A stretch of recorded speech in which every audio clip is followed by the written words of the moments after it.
আসসালামু আলাইকুম, স্বাগত জানাচ্ছি আরটিভির সন্ধ্যা সংবাদে। আপনাদের সঙ্গে আছে আমরা দুজন, আমি সৈয়দা সাদিয়া বেনাজে এবং আমি ফাহমিদা সালাম।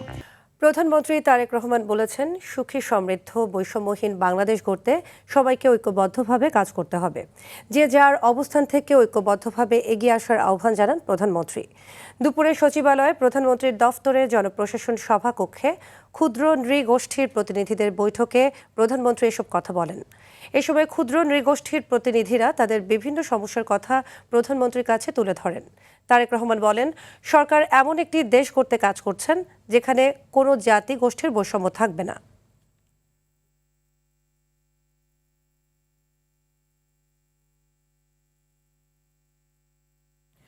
চব্বিশের গণ অভ্যুত্থানের অন্যতম স্মরণীয় দিন 16ই জুলাই।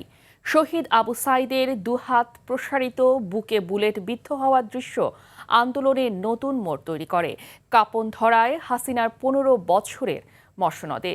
এদিন চট্টগ্রামে শহীদ ওয়াসিমকে হত্যাসহ দেশব্যাপী নজিরবিহীন সহিংসতায় নিহত হন আরও 6 জন। আন্দোলন দমনে আরও বেশি মরিয়া হয়ে ওঠে ক্ষমতাসীনরা।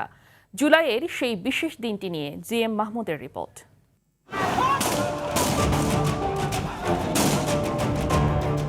16 জুলাই 2024 কোটা সংস্কারের দাবিতে চলা শিক্ষার্থীদের আন্দোলন প্রবল হয়ে ওঠে। স্লোগানে স্লোগানে কম্পিত হয় শিক্ষাঙ্গন সহ দেশের গুরুত্বপূর্ণ স্থান।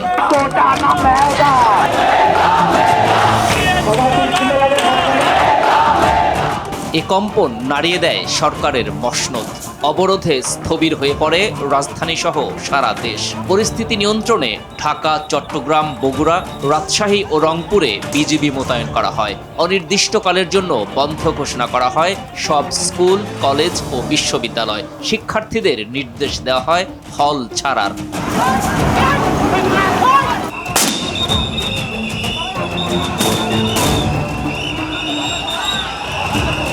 দেশব্যাপী নজিরবিহীন সংঘাত ও সহিংসতায় এদিন অন্তত 6 জন নিহত হন, আহত শতাধিক। এদের মধ্যে রংপুরে বেগম রোকেয়া বিশ্ববিদ্যালয়ের শিক্ষার্থী আবু সাইদ এবং চট্টগ্রামে ছাত্রদল নেতা ওয়াসিম আকরাম নিহতের ঘটনা আন্দোলনকে নতুন মোড় দেয়, কাজ করে গণঅভ্যুত্থানের সূচনা ও ফ্যাসিবাদী সরকার পতনের প্রধান টার্নিং পয়েন্ট হিসেবে। আবু সাইদের এই যে দুহাত প্রসারিত করে সাহস দেখানোটা, এইটা সারা বাংলাদেশে আলাদা একটা ঢেউ সৃষ্টি করে। আমার যখন গুলি লাগে, আমার সারা শরীরে 86টা ছড়া গুলি, তো আমার মনে হয়েছে শুধু চোখে লাগছে, কারণ সেন্সিটিভ জায়গা। তখন আমাদের অবস্থাটা ছিল, সামনে গেলে আমরা স্বাধীনতা পাবো, পিছনে আসলে আমরা নিজেরা শহীদ হব। অথবা আমরা সামনের রাস্তাটাই দেখছিলাম। বিজিবির গুলি দ্বারা আমি আহত হই এবং এই গুলিটা ছিল স্নাইপারের। আমার ফুসফুস 4 ইঞ্চির মতন ছিঁড়ে গেছে, আমার খাদ্যনালী 6টা ছিঁড়ে গেছে।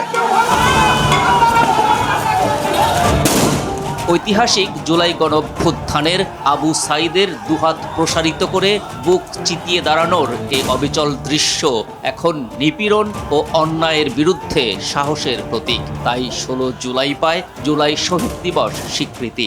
একটা জন আকাঙ্ক্ষা আছে যে দ্রুত বিচার করা বা নিষ্পত্তি করার একটা আকাঙ্ক্ষা আছে।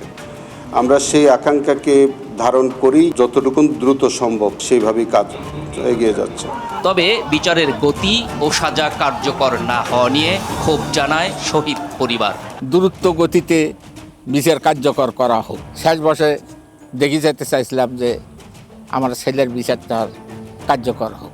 দেখতে দেখতে 2টা বছর কাটাই গেছে, আমরা আমাদের ছেলে মেয়েদের কোনো বিচারের অগ্রগতি দেখি নাই। জুলাই শহীদ পরিবার ও আহত যোদ্ধারা শারীরিক মানসিক যন্ত্রণা এবং প্রিয়জন হারানোর তীব্র কষ্ট ও বেদনার মধ্য দিয়ে দিন পার করলেও তারা চান দেশে যেন আর কোনো স্বৈরাচারের জন্ম না হয়। GM Mahmud, RTV, Dhaka. রাষ্ট্রীয় মর্যাদায় সারা দেশে পালিত হলো জুলাই শহীদ দিবস। জুলাই গণঅভ্যুত্থানের প্রথম শহীদ আবু সাইদের দ্বিতীয় শাহাদাত বার্ষিকী উপলক্ষে রংপুরের পীরগঞ্জে তার কবর জিয়ারত ও শ্রদ্ধা নিবেদনে মানুষের ঢল নামে। রংপুরের নবনির্মিত জুলাই স্মৃতিস্তম্ভে শ্রদ্ধা নিবেদন শেষে মুক্তিযুদ্ধ বিষয়ক মন্ত্রী জুলাই সনদ অক্ষরে অক্ষরে বাস্তবায়নের কথা জানান। আর আবু সাইদের কবর জিয়ারত শেষে বিরোধী দলীয় চিফ হুইপ অভিযোগ করেন, গণভোটের রায় বাস্তবায়ন না করে সরকার জনগণের সাথে প্রতারণা করেছে। রংপুরের পীরগঞ্জ থেকে মিনহাজুল ইসলাম মিলনের তথ্যচিত্রে জানাচ্ছেন নাদিরা সুলতানা। জুলাই গণঅভ্যুত্থানের প্রথম শহীদ আবু সাইদ, তার আত্মত্যাগের স্মৃতি এখনও নাড়া দেয় পুরো জাতিকে। দ্বিতীয় শাহাদাত বার্ষিকীতে রংপুরের পীরগঞ্জ উপজেলার বাবনপুর গ্রামে শ্রদ্ধা নিবেদনে ভিড় করেন বিভিন্ন শ্রেণী পেশার মানুষ। শ্রদ্ধা নিবেদন শেষে মুক্তিযুদ্ধ বিষয়ক মন্ত্রী বলেন, সরকারি ও বিরোধী দল মিলে দেশে গণতন্ত্রকে প্রাতিষ্ঠানিক রূপ দেওয়ার পাশাপাশি জুলাই সনদ অক্ষরে অক্ষরে বাস্তবায়ন করা হবে। আমাদের সারা জাতি যেভাবে এই গণ অভ্যুত্থানে শরিক হয়েছিল, পালিয়েছিল ফ্যাসিবাদ, আর ফ্যাসিবাদ পলায়নের মধ্য দিয়ে গণতন্ত্রকে আমরা পুনরুদ্ধার করতে পেরেছি। আবু সাইদের কবরে শ্রদ্ধা নিবেদন শেষে বিরোধী দলীয় চিফ হুইপ বলেন, সরকার জনগণের সাথে প্রতারণা করেছে, গণভোটের রায় সরকার বাস্তবায়ন করছে না। আশা করব সরকার দ্রুত সময়ের মধ্যে শেখ হাসিনাকে দেশে এনে ফাঁসির রায় কার্যকর করবে এবং অন্য সকল যে মামলার রায় আসে দ্রুত সময়ের মধ্যে সেই মামলার রায় প্রদান করে, রায় কার্যকর করে যারা জুলাই গণ অভ্যুত্থানে বিপ্লবে ভিকটিম রয়েছে, যে শহীদ পরিবাররা রয়েছে, তারা ন্যায় বিচার পাবে। এ সময় ফুল হাতে শ্রদ্ধা নিবেদন ও শহীদের কবরের পাশে দাঁড়িয়ে তাকে স্মরণ করেন বিভিন্ন রাজনৈতিক দলের নেতারা। আমরা তার এই অবদানকে যতদিন বাংলাদেশ থাকবে ততদিন আমরা স্মরণে রাখব। এই জীবন বিলের মাধ্যমে তিনি জাতিকে, এই ইয়ং জেনারেশনকে ফ্যাসিবাদের বিরুদ্ধে কিভাবে দাঁড়াতে হয় সেই পথ উন্মুক্ত করেছিলেন। সারা পৃথিবী শহীদ আবু সাইদকে ধারণ করে, তার পরিবারের জন্য আমরা দোয়া করি। শ্রদ্ধা জানান বেগম রোকেয়া বিশ্ববিদ্যালয়ের শিক্ষক, শিক্ষার্থী ও কর্মকর্তারা। আবু সাইদের হত্যাকারীদের বিচারের যে রায় হয়েছে, যে রায়টা হচ্ছে, তাদেরকে অতি সত্বর আইনের কাছে শপথ করার জন্য আমরা বিশ্ববিদ্যালয় পরিবারের পক্ষ থেকে এবং আবু সাইদের পরিবারের পক্ষ থেকে আমরা জোর দাবি জানাচ্ছি। আবু সাইদ আর ফিরবে না, কিন্তু অন্যায়ের সামনে বুক পেতে দাঁড়ানোর যে সাহস তিনি দেখিয়ে গেছেন, তাই ইতিহাস থেকে মুছে ফেলার নয়। তাই তার কবরের পাশে দাঁড়িয়ে মানুষের কণ্ঠে একটাই প্রত্যয়, বৈষম্যহীন বাংলাদেশের স্বপ্ন বাস্তবায়ন হোক। নাদিরা সুলতানা, RTV। যারা জুলাইয়ের ঘটনায় মিথ্যে মামলা দায়ের করেছে তাদের বিরুদ্ধে তদন্ত করে কঠোর ব্যবস্থা নেওয়া হবে বলে জানালেন ডিবির অতিরিক্ত পুলিশ কমিশনার মোহাম্মদ শফিকুল ইসলাম। দুপুরে ডিএমপির মিডিয়া সেন্টারের সংবাদ সম্মেলনে তিনি একথা জানান। তিনি আরও বলেন, ডিবিতে 59টি জুলাইয়ের ঘটনায় মামলা হয়েছে, প্রতিটি মামলার তদন্ত করা হচ্ছে। কাউকে মিথ্যেভাবে মামলায় জড়ানো হলে তাদের অব্যাহতি দিয়ে দোষীদের বিরুদ্ধে ব্যবস্থা নেওয়া হবে। এছাড়া অনলাইন জুয়া বিরোধী অভিযানে 6500টি MFS অ্যাকাউন্টের সিম কার্ড জব্দসহ 6 জন আসামিকে গ্রেফতার করেছে ডিবি। চক্রটি দীর্ঘদিন যাবৎ প্রতারণা করে বিপুল পরিমাণ অর্থ হাতিয়ে নিচ্ছে। যদি ওরকম কোনো উদ্দেশ্য নিয়ে থাকে, আমরা সেটাতে কোনো সায় দেব না এবং তার বিরুদ্ধে অবশ্যই আইনগতভাবে ব্যবস্থা নেওয়া যায়। কেউ যদি মিথ্যা মামলা দায়ের করে থাকে, তবে আমি আপনাদেরকে নিশ্চয় দিচ্ছি এই মামলাগুলো সঠিকভাবে তদন্ত করে একমাত্র দোষী ব্যক্তিদেরকে আমরা আইনের আওতায় নিয়ে আসবো। জুলাই যোদ্ধাদের আকাঙ্ক্ষার সঙ্গে কেউ বেইমানি করলে ইতিহাস তাদেরকে কখনো ক্ষমা করবে না বলে জানিয়েছেন বিরোধী দলীয় নেতা ও জামায়াতের আমির ডাক্তার শফিকুর রহমান। দুপুরে ডিপ্লোমা ইঞ্জিনিয়ার্স ইনস্টিটিউটে জুলাই শহীদ দিবস উপলক্ষে আলোচনা সভায় তিনি কথা বলেন। এছাড়াও ভারত প্রসঙ্গে বিরোধী দলীয় নেতা বলেন, প্রতিবেশী দেশ বাংলাদেশের সব রাজনৈতিক দলকে তাদের মাটিতে আমন্ত্রণ জানালেও জামায়াত ইসলামীকে লাল কার্ড দেখিয়েছে। জামায়াত ইসলামী এই লাল কার্ডের পরোয়া করে না বলেও মন্তব্য করেন তিনি।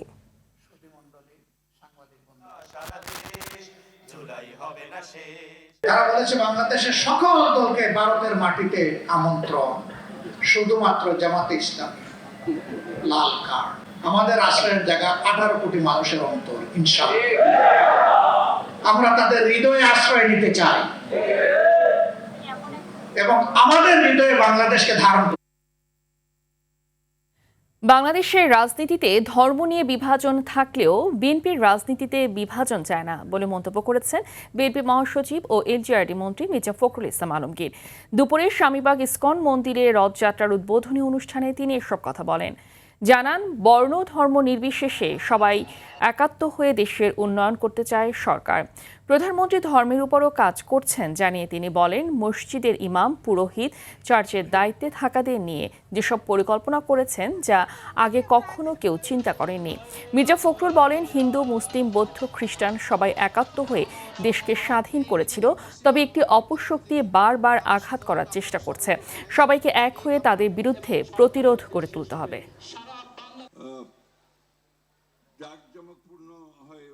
আমরা আমাদের রাজনীতিতে এই বিভাজন বিশ্বাস করি না। 1971 সালের স্বাধীনতা যুদ্ধে আমরা যখন একসাথে যুদ্ধ করে লড়াই করে হিন্দু মুসলমান বৌদ্ধ খ্রিস্টান এই দেশটা স্বাধীন করেছিলাম, সেই যে বোধ, সে বোধটাকে একটা বিশেষ অপশক্তি বারবার আঘাত করার চেষ্টা করেছে। আজকেও সেটা একটু আছে। এখানে আমাদের সকলকে এক হতে হবে, প্রতিরোধ করে তুলতে হবে এবং সেই জন্যে আমাদেরকে ঐক্যবদ্ধভাবে কাজ করতে হবে। এইচএসসি ও সমমান পরীক্ষা নিয়ে চলা শিক্ষার্থীদের আন্দোলন ঘিরে একটি গোষ্ঠী ঘোলা পানিতে মাছ শিকার করতে চাইছে বলে মন্তব্য করেছেন স্বরাষ্ট্রমন্ত্রী সালাউদ্দিন আহমদ। তিনি বলেন, এসব বিষয়ে বেশি গুরুত্বের সঙ্গে নিচ্ছে না সরকার। সচিবালয়ে সাংবাদিকদের এসব কথা বলেন তিনি। সরকার ভারতের সাথে বন্দি বিনিময় চুক্তি অনুযায়ী মৃত্যুদণ্ডপ্রাপ্ত পলাতক শেখ হাসিনাকে ফেরত চায় বলেও জানান স্বরাষ্ট্রমন্ত্রী। বিস্তারিত বেলাল হোসেনের রিপোর্টে। বৈরী আবহাওয়ার মধ্যে উচ্চ মাধ্যমিক পরীক্ষা নেওয়া এবং পরীক্ষার্থীদের নিয়ে শিক্ষামন্ত্রীর একটি মন্তব্যকে কেন্দ্র করে 14 জুলাই রাজপথে নামে রাজধানীসহ সারা দেশের শিক্ষা প্রতিষ্ঠানের শিক্ষার্থীরা। নিজের মন্তব্যের জন্য জাতীয় সংসদে শিক্ষামন্ত্রী দুঃখ প্রকাশ করলেও রাজপথ অবরোধ করে আন্দোলন অব্যাহত রাখায় ভোগান্তিতে পড়েন শ্রমজীবী মানুষেরা। এ অবস্থায় সচিবালয়ে পুলিশের প্রশংসনীয় কাজের পুরস্কার প্রদান অনুষ্ঠানে স্বরাষ্ট্রমন্ত্রী জানান, শিক্ষার্থীদের আন্দোলন ঘিরে ঘোলা পানিতে মাছ শিকার করতে চাচ্ছে একটি গোষ্ঠী। এগুলো আমরা খুব একটা গুরুত্বের সাথে নিচ্ছি না, কারণ ঘোলা পানিতে মাছ শিকারের ব্যবস্থা করতে চায়। সেটা দৃশ্যমান হয়েছে। যারা আন্দোলন করছে তাদের মধ্যে অনেকে দেখা যায় আসলে ছাত্রই না, পরীক্ষার্থীই না। তো যারা তাদের দাবি সম্পর্কে শিক্ষামন্ত্রীকে জানিয়েছে, সরকারকে জানিয়েছে, এই বিষয়ে শিক্ষা মন্ত্রণালয় তাদের অবস্থান পরিষ্কার করেছে। পলাতক ফ্যাসিস্ট শেখ হাসিনা এবং শরীফ উসমান হাদি হত্যার আসামিদের ভারত থেকে ফেরত আনার বিষয়ে কথা বলেন স্বরাষ্ট্রমন্ত্রী। তাদের স্থানীয় কোর্টে বেআইনি অনুপ্রবেশের মামলা সহ অন্যান্য মামলায় গ্রেফতার আছে এবং বিচারাধীন আছে। সেটা বিবেচনায় নিয়ে তারা হয়তো একটু সময় নিচ্ছে। ইন্টারিম গভর্নমেন্টের সময়ও পত্র দেওয়া হয়েছে ভারত সরকারের কাছে। এরপর আমরা তাগাদাও দিয়েছি। আমরা তো তাকে ফেরত চাই এবং বিচারের মুখোমুখি হোক। সাজাপ্রাপ্ত আসামি হিসেবে দেশে ফিরলে তাকে গ্রেফতার করা হবে এবং রায় কার্যকরের ব্যবস্থা নেওয়া হবে। বিভিন্ন স্থানে আরবি হরফে পতাকা লাগানোর প্রশ্নে স্বরাষ্ট্রমন্ত্রী বলেন, দেশে জঙ্গিবাদের কোনো তৎপরতা নেই। হয়তো এক্সট্রিমিস্ট, কিন্তু আমরা মনে করি না দেশে এরকম কোনো সংগঠন আছে, অস্তিত্ব আছে বা জঙ্গিবাদী তৎপরতা আছে, সেটা আমরা মনে করি না। বিলাল হোসেন, RTV, ঢাকা। শহীদ রাষ্ট্রপতি জিয়াউর রহমান হত্যা মামলার অন্যতম পরিকল্পনাকারী ও দীর্ঘ ৪৫ বছর ধরে পলাতক থাকা আসামি অবসরপ্রাপ্ত মেজর মুফাজ্জর হোসেনকে গ্রেফতার করা হয়েছে। গতকাল মধ্যরাতে রাজধানী বনানী DOH এলাকা থেকে ঢাকা মহানগর গোয়েন্দা পুলিশ তাকে আটক করে।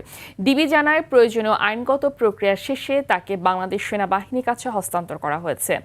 1981 সালে 30 মে ভোর রাতে চট্টগ্রাম সার্কিট হাউসে একদল বিপদগামী সেনা কর্মকর্তা হামলা চালিয়ে তৎকালীন রাষ্ট্রপতি জিয়াউর রহমানকে হত্যা করে। এই হত্যাযজ্ঞে সরাসরি অংশ নেওয়া সেনা কর্মকর্তাদের মধ্যে মেজর মোজাফফর হোসেন ছিলেন অন্যতম।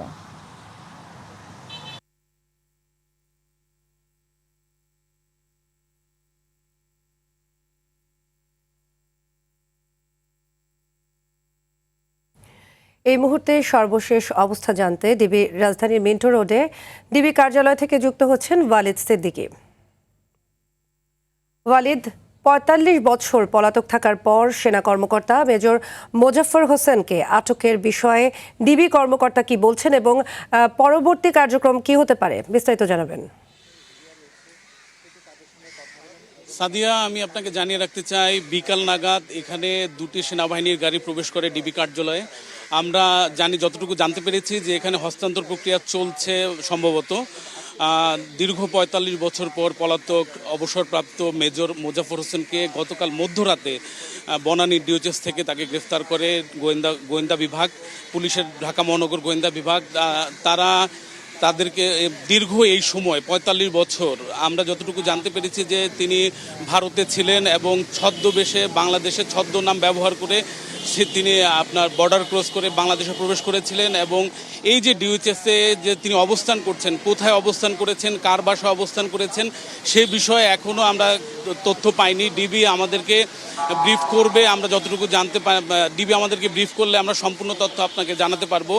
আমি এটা আপনাদেরকে বলতে চাই যে 1981 সালে যে ঘটনা ঘটেছিল, সেই শহীদ রাষ্ট্রপতি জিয়াউর রহমানকে হত্যার মূল কারিগর ছিলেন এই মোজাফফর হোসেন। তিনি সরাসরি জিয়াউর রহমানকে গুলি করেছিল।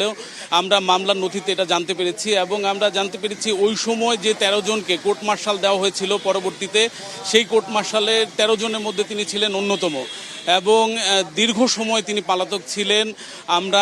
আমরা এই যে ডিবি কার্যালয়ে সকাল থেকে অবস্থান করছি, ডিবি কার্যালয়ে আমাদেরকে এখনও কোনো তথ্য দিতে পারেনি। তারা বলছেন যে তারা সার্বিক বিষয়ে আমাদেরকে পরবর্তীতে জানাবেন এবং আমি এটা আপনার ডিবি কার্যালয়ের থেকে আমরা এতটুকু জানতে পেরেছি যে এই যে মোজাফফর হোসেন দীর্ঘদিন ঢাকায় যে পলাতক ছিল, কার বাসায় পলাতক ছিল এবং কার আশ্রয়ে ছিলেন, এই বিষয়ে তারা তথ্যটা আমাদেরকে পরবর্তীতে তুলে ধরবেন। এই দীর্ঘ সময় 45 বছর এই পলাতক আসামির যে লুকিয়ে থাকা, তাকে খুঁজে না পাওয়া, একজন রাষ্ট্রপতিকে হত্যার পরেও তিনি কিভাবে এই বর্তমান সময়ে বিএনপি সরকার থাকা অবস্থায় তিনি ডিওএইচএসে অবস্থান করে, তা নিয়ে নানা রকম প্রশ্ন রয়েছে। এই প্রশ্নগুলো আমরা পরবর্তীতে ডিবি ব্রিফ করলে আমরা জানতে পারবো। এই ছিল সর্বশেষ তথ্য। সাদিয়া, ধন্যবাদ ওয়ালিদ। পরিবর্তিত রাষ্ট্র ব্যবস্থায় জনগণের আকাঙ্ক্ষাকে ধারণ করে বাংলাদেশকে নতুনভাবে গড়ে তোলার কথা জানিয়েছেন প্রধানমন্ত্রীর উপদেষ্টা ও প্রধানমন্ত্রীর কার্যালয়ের মুখপাত্র ডক্টর মাহাদি আমিন। বৃহস্পতিবার ঢাকা রিপোর্টার্স ইউনিটির ফল উৎসবে যোগ দিয়ে তিনি একথা বলেন। এই সময় বর্তমান গণতান্ত্রিক বাংলাদেশে জুলাই ঐক্যকে ধারণ করে সামনে এগিয়ে যাওয়ার প্রত্যয় ব্যক্ত করেন তিনি। আমাদের ভিন্ন মত, ভিন্ন পথ, ভিন্ন আদর্শ, ভিন্ন মূল্যবোধ থাকবে, বা যতক্ষণ পর্যন্ত আমরা গণতান্ত্রিক আকাঙ্ক্ষাকে ধারণ করব, যতক্ষণ পর্যন্ত আমরা দেশপ্রেমকে ধারণ করব, ততক্ষণ পর্যন্ত জাতির বৃহত্তর স্বার্থের জায়গাগুলোতে, দেশের সার্বভৌমত্ব রক্ষার জায়গাতে, জনগণের অধিকার এবং স্বাধীনতা প্রতিষ্ঠার ক্ষেত্রে আমরা অগ্রসর থাকব। সংবিধান সংস্কার, গণভোট ও জুলাই সনদ নিয়ে সরকার আইনের স্বেচ্ছাচারী ব্যাখ্যা দিচ্ছেন বলে মন্তব্য করেছেন সুপ্রিম কোর্টের জামায়াতপন্থী আইনজীবী শিশির মনির। দুপুরে সুপ্রিম কোর্ট আইনজীবী সমিতি অডিটোরিয়ামে সংবিধান সংস্কার, গণভোট ও জুলাই সনদ নিয়ে বাংলাদেশ লয়ার্স কাউন্সিল আয়োজিত সংবাদ সম্মেলনে একথা বলেন তিনি। আরও বলেন, 12 ফেব্রুয়ারি নির্বাচনের একমাত্র আইনি ভিত্তি জুলাই জাতীয় সনদ আদেশ, তাই এ সনদ অবশ্যই বাস্তবায়ন করা উচিত। সংবাদ সম্মেলনে সাবেক চিফ প্রসিকিউটর তাজুল ইসলাম বলেন, সনদের যে বিষয়গুলো সরকারের পক্ষে যায় সেগুলোই তারা মানে, বাকিগুলো মানে না। তবে জনগণের অভিপ্রায়ের জুলাই সনদ বাস্তবায়ন করে এ অনুযায়ী সংবিধান সংস্কারের দাবি তার।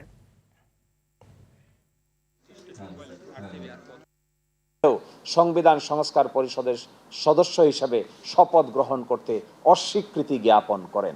এর মাধ্যমে জুলাই জাতীয় সনদ বাস্তবায়ন আদেশ 25-এর বিধান সুস্পষ্টভাবে লঙ্ঘন করা হয়। যে কোনো যুক্তিতে আপনি এটাকে যদি নাল এন্ড ভয়েড করার চেষ্টা করেন, সেটা হচ্ছে অবৈধ। আপনি জনগণের রায় এবং অভিপ্রায়ের এগেইনস্ট অবস্থান করলেন। এখন বলছে সংবিধানের মধ্যে এটা ছিল না, সেটা ছিল না। সংবিধানের মধ্যে ওটা ছিল না, এটা হিসাব করে তো জুলাই বিপ্লব হয়নি। বিপ্লব কি সংবিধানের মধ্যে আছে? নাই তো। ক্যান্টনমেন্ট সহ দেশের যেসব স্থানে সেনা অবস্থান আছে সেসব স্থানে বৃক্ষরোপণ করা হবে বলে জানিয়েছেন সেনাবাহিনীর প্রধান জেনারেল ওয়াকারুজ্জামান। সকালে ঢাকা ক্যান্টনমেন্টের নির্ঝর এলাকায় বৃক্ষরোপণ অভিযানের উদ্বোধন করে তিনি কথা বলেন, কেবল গাছ লাগানো নয়, পরিচর্যার মাধ্যমে গাছকে বড় করাও দায়িত্ব সেনাবাহিনী পালন করে।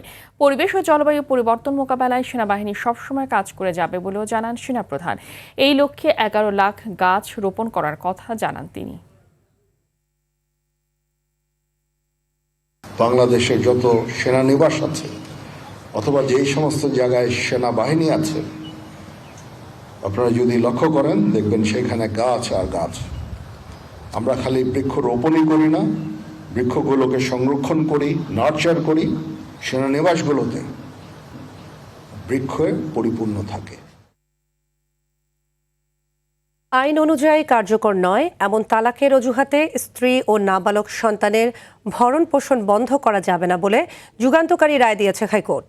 সকালে এ রায়ের পূর্ণাঙ্গ কপি হাতে পেয়েছেন বলে জানান মামলার বিবাদী হালিমা খাতুনের আইনজীবী ইশরাত হাসান। বলেন, গত 22 জুন ঘোষিত এ রায়ের মাধ্যমে তালাক ও ভরণ পোষণ সংক্রান্ত দীর্ঘদিনের অস্পষ্টতার জট খুলল। কারণ একজন পিতা কেবল তালাক সংক্রান্ত বিরোধের অজুহাতে তার সন্তানের ভরণ পোষণের দায়িত্ব এড়াতে পারেন না। তাকে সব ধরনের বকেয়া পরিশোধ এবং পিটিশনার যদি নতুন করে আবার তালাক দিতে চান, সেই ক্ষেত্রে এই ধরনের রায় কোনো ধরনের বাধা নয়, তিনি নতুন করে তালাক দিতে পারেন। তবে এতদিন ধরে যেই ভরণ পোষণ তার স্ত্রী প্রাপ্য এবং তার সন্তান প্রাপ্য, তাকে সেটা পরিশোধ করতেই হবে। শুধুমাত্র মৌখিক তালাকের দাবি করে স্ত্রীর ভরণ পোষণ বন্ধ করা বা সন্তানের ভরণ পোষণ বন্ধ করার কোনো সুযোগ নেই। সন্তান যদি স্ত্রীর কাছেও থাকে, তারপরেও তাকে সব ধরনের মেনটেনেন্স দিয়ে যেতে হবে। এবং চূড়ান্ত আদেশে আদালত এই যে পিটিশনার মিস্টার নজরুল ইসলাম, ওনার রুল খারিজ করে দিয়েছেন, নিম্ন আদালতের আদেশ বহাল রেখেছেন।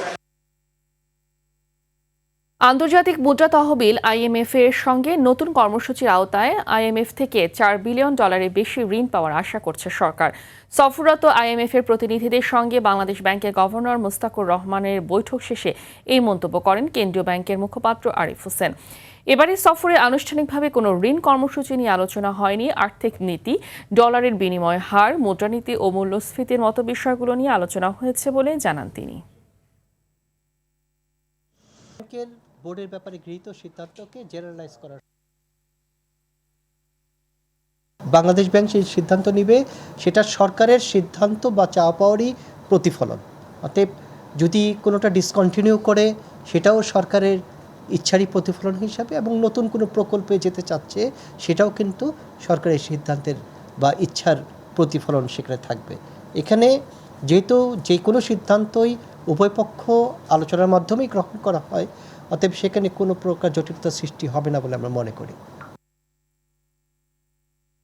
বিমা গ্রাহকদের আটকে থাকা প্রায় 7,000 কোটি টাকার পাওনা পরিশোধে কোম্পানিগুলোর সম্পদ বিক্রির উদ্যোগ নেওয়া হয়েছে বলে জানিয়েছেন নিয়ন্ত্রক সংস্থা IDRA চেয়ারম্যান মীর নাদিয়া নিভিন। সংস্থার প্রধান কার্যালয়ে সাংবাদিকদের সঙ্গে মতবিনিময় সভায় 82টি বিমা কোম্পানির মধ্যে মাত্র 7টি প্রতিষ্ঠানের কাছে গ্রাহকের 4,500 কোটি টাকা পাওনা বলেও জানান তিনি।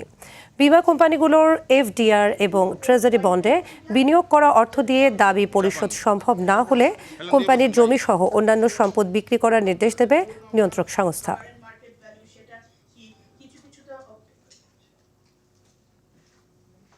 তাদের গ্রাহক সংখ্যাও তত বেশি। অবশ্যই কিছু কিছু অ্যাসেটে তাদের মূল্যায়ন ঠিক আছে কিনা, সেই মূল্যায়নগুলো করার জন্য সার্ভেদের নির্দেশ দেওয়া হয়েছে, যেটা ইদরার তদারকিতে মানে এভাবে একটা আলাদা ব্যাংক অ্যাকাউন্ট চলে যাবে, যেখানে অডিটররা ইনভলভ থাকবে সব এবং ফিফো মেথডে, ফার্স্ট ইন ফার্স্ট আউট মেথডে যে ক্লেমগুলো যারা সবার মানে প্রথমে দিয়েছিল, সেইভাবে প্রত্যেকটা কোম্পানি তারা যতটুকুভাবে তাদের অ্যাজ দে গো তাদের অ্যাসেটগুলো লিকুইডেট করা হবে। শহীদ রাষ্ট্রপতি জিয়াউর রহমান হত্যা মামলার অন্যতম পরিকল্পনাকারী ও দীর্ঘ ৪৫ বছর ধরে পলাতক থাকা আসামি অবসরপ্রাপ্ত মেজর মোজাফফর হোসেনকে গ্রেফতার করা হয়েছে। গতকাল মধ্যরাতে রাজধানীর বনানী DOH এলাকা থেকে ঢাকা মহানগর গোয়েন্দা পুলিশ তাকে আটক করে। ডিবি জানায় প্রয়োজনীয় আইনগত প্রক্রিয়া শেষে তাকে বাংলাদেশ সেনাবাহিনীর কাছে হস্তান্তর করা হয়েছে। 1981 সালের 30 মে ভোররাতে চট্টগ্রাম সার্কিট হাউসে একদল বিপদগামী সেনা কর্মকর্তা হামলা চালিয়ে তৎকালীন রাষ্ট্রপতি জিয়াউর রহমানকে হত্যা করে। এই হত্যাযজ্ঞে সরাসরি অংশ নেওয়া সেনা কর্মকর্তাদের মধ্যে মেজর মোজাফফর হোসেন ছিলেন অন্যতম। সন্ধ্যার সংবাদ এ পর্যন্তই। রাতের সংবাদ 11:15টায় দেখার আমন্ত্রণ রইল। ধন্যবাদ সবাইকে। ধন্যবাদ।